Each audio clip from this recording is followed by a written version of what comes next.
Starting any saving goals, especially big ones, can be really hard, perhaps even overwhelming. So if you're thinking of setting any new goals this year, here are a few tips that, if you follow, will massively improve your chances of succeeding. But before I get into it, hello, this is the Watch and Earn YouTube channel and my name's Errol. I'm all about giving everyday tricks and tips to help you save and earn money. Number 1, taking the first step. It sure is easy to want, to wish, or to desire to do something. However, until you actually take that first step, that first action, all your desire is just that, something that you simply desire to do. So in the case of your saving goals, that first step is actually saving that first pound.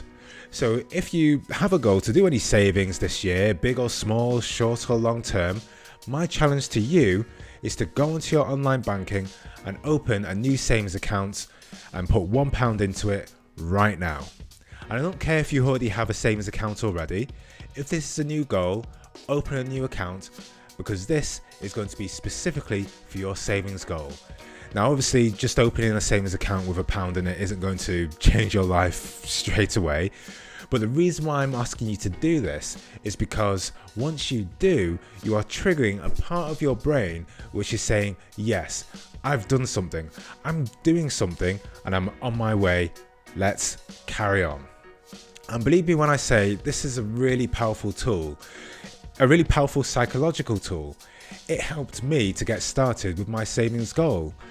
The best way that I could perhaps describe it is it's like the difference between wanting to work out and actually working out. It's so hard to drag yourself out of bed and get to the gym, but once you're there, it's so much easier to get going. You might find other things in life that you feel similar about. A big one for most people is getting up and going to work. It can feel real difficult to again drag yourself out of bed and get there, but once you're there and you're working, the day just goes by. So honestly, just try it. Once you've opened that account and you've got your pound in, you'll find it so much easier to get started because, well, it's right there. You've already started, you've taken action, you're on your way. Now this is similar to what the author Harriet Ann Clauser said about writing down your goals. Once you write down a goal, your brain will be working overtime to see it get done. So once you've opened your savings account, your brain will start working towards that objective because you're already on the way. Now, by the way, if you think any of the tips in this video could be useful to you or anyone you know, like the video and please consider subscribing if you'd like to see more. Number 2, bringing your goals to life. Now, once you've started your savings, you'll want to ensure that you stick to it, of course. Now, I've made a whole series of videos about becoming a money saving machine via using an automated process. Now, I've got a link in the description and you can click somewhere on the video to see a playlist of this as well. However, here, what I want to talk to you about is training yourself to save by using positive feedback and more motivational methods. You may have heard the advice before, write down your goal. The idea is once you've put your goal to paper, it becomes more real in your mind. And if you put this somewhere where you can see it all the time, it will be a constant reminder to help you keep on track. So to help keep you motivated towards your saving goal, when you do open that account, whatever you put in that account, don't just leave it to be called savings account or whatever the bank automatically sets it at. Change it to call it whatever your goal is.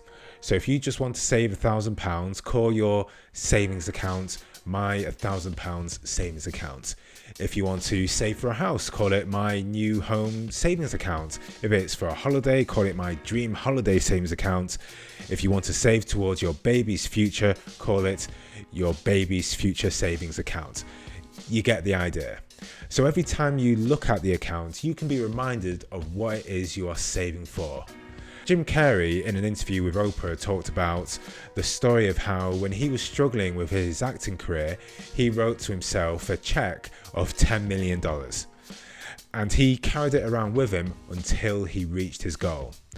Now, we all know how successful he became. So for you, try and title your savings account with something which is perhaps very emotive. So that way, if you are later wavering or questioning whether or not you should bother putting towards your savings account, you can then ask yourself, well, perhaps some of the following questions.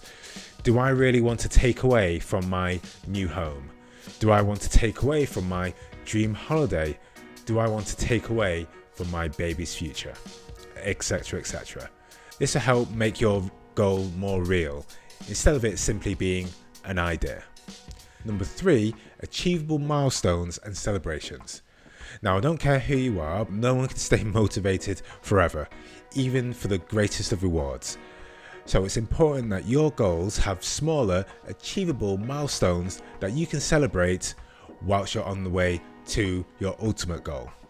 This is especially key for long-term goals that could take a year or more to achieve. So for example, if your goal was to save £5,000 and the most that you could realistically save is $250 a month, then setting smaller targets of 1,250 every 5 to 6 months will be a lot more achievable.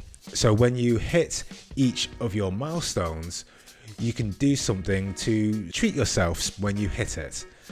And try to make it something which you might not do otherwise, and something that you would truly enjoy. What you want to do is trick the reward centers of your brain into connecting the treats that you are giving yourself when hitting that smaller milestone with your ultimate long-term savings goal. This will help keep you motivated over long-term goals. Now, thanks again for watching. Really appreciate it. Don't forget to like the video and consider subscribing. If you're interested in seeing more money saving tips and tricks, please click on any of the videos on the screen or check out the description for more suggestions. Bye for now.